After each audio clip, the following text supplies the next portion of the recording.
Newton's first law of motion states that an object in motion will stay at motion and an object at rest will stay at rest until acted on by an outside or unbalanced force. For example, I have this basketball here, and it is going to stay at rest until it is acted upon by an outside or unbalanced force. For example, my foot is going to kick it, and it's going to be the force that acts upon it and puts it into motion.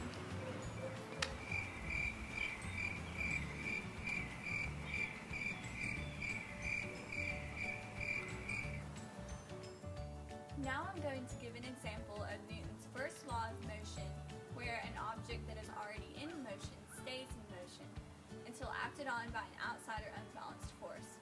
So I'm going to roll this basketball, and it's going to be moving, and it's going to continue moving until it hits this trash can over here, which is the unbalanced force.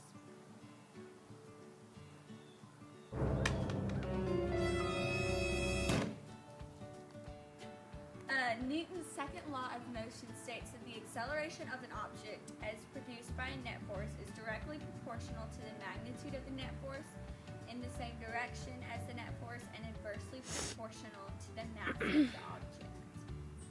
So, for example, I have this chair right here, and I'm going to push this chair with a certain amount of force, and it will go the direction that I push it, and it will move at a speed that is proportional to the amount of force that I exert on it. So, here we go.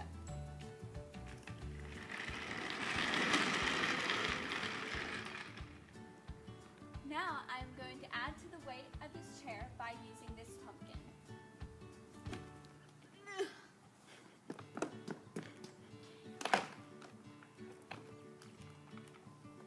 I'm going to push with the same amount of force that I pushed last time, but the acceleration will be less because the mass has increased, and it will accelerate at a lower rate.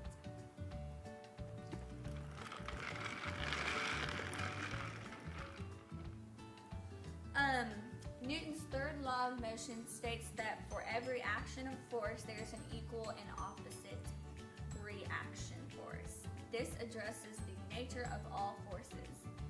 For example, when I kick this wall, I'm not only kicking the wall with my foot, but the wall is kicking me. As weird as that sounds, for every action there is a reaction. Same thing with your hand. If I hit this wall, the wall is hitting me, because for every action there is a reaction, and that works with pretty much anything. Here's another example of Newton's third law of motion. So Hannah is going to punch me in the face, and not only, just like I hit the wall over there, not only is her fist going to punch my face, but my face is going to punch her fist. So go ahead. That is because with every action there's an equal reaction.